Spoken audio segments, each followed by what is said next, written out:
Hey, it's me, MLB. Here is That Aside, character chapter 46, and this one is titled A Little Bit of Rita. What's going on? Kenma asked in a far too calm a voice for the current situation. This person, here, this one took Kenma, you said to him, referring to this Rita woman. And now he's run away.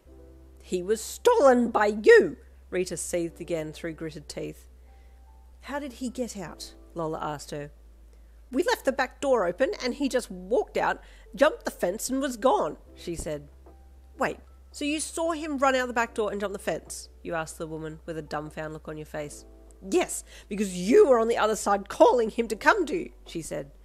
She's lost her damn mind, you turned to Kenma. I have not lost my mind, I know he's here, she said loudly. Now she's saying that he's here, you commented to Kenma, throwing one arm up in the air, rolling your eyes as you did so. It was so hard to keep up with this woman and her outlandish stories. Okay, Lolita said, realising that this woman was just going off the deep end. Honey, you'd better come with me, she said to the heavily breathing Rita. No, they stole my cat, she screamed, trying to fight Lolita off. But the large lady had Rita's wrist in her grip and wasn't letting go of her.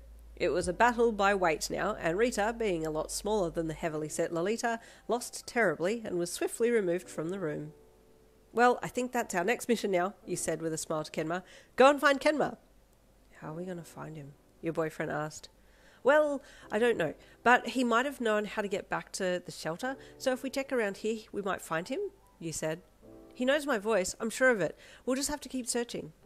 Kenma nodded, but he wasn't very confident of this idea. It seemed a little too far-fetched and too active for his liking.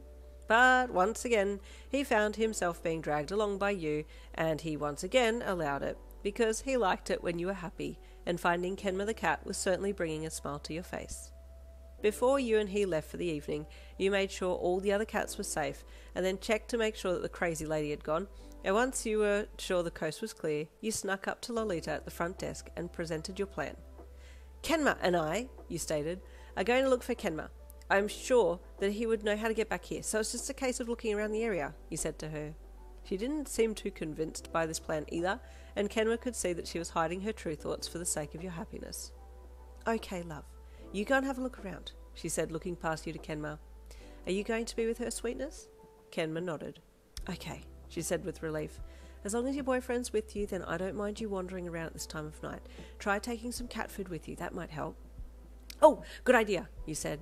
Wait here a second, Kenma. I'll just go and grab a handful of the dry food and I'll be back. He watched the back of you disappear off into the cat section again to get some dry food, and then he looked at Lolita as he felt like she was watching him. Just be sure to give her lots of hugs if she doesn't find him. Okay, honey? She asked Kenma with a soft smile. He nodded. They both felt the same. You were back within a minute with a giant hopeful smile on your face. You showed them your small bag of dry cat biscuits and then headed for the door. Let's go and find Kenma, you said confidently. Out you walked with your boyfriend behind you and headed off down the street with no particular thought or plan in mind except for finding Kenma the cat. Where would I hide if I were Kenma? You asked yourself out loud. I know, a back alley. Kenma just followed you. Up and down every alley you walked, occasionally shaking the bag of cat food and calling out for Kenma, which Kenma, your boyfriend, found odd and by the second hour was starting to get over it. Yin, he said from behind you, and for a second you were confused. You'd forgotten that he was there. Oh, yes, you asked. Stop calling for Kenma, he said bluntly. But why? How else am I going to find him? You asked, stopping to look back at your man. But my name's Kenma, and that's weird. Well, then what if I call you by your first name? You asked. Then it wouldn't be weird if I'm calling for Kenma, because I now call you by your first name, and your first name isn't Kenma? My first name? Yeah, it's Kozume, right? He nodded. I'll call you Kozu, for short, he said with a bright smile. Okay, he replied, and you turned and walked ahead again, going back to calling out for Kenma.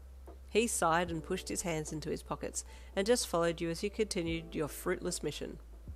Now, coming up to 4 hours of this random wandering of the streets, Kenma was really over it, but was suffering in silence.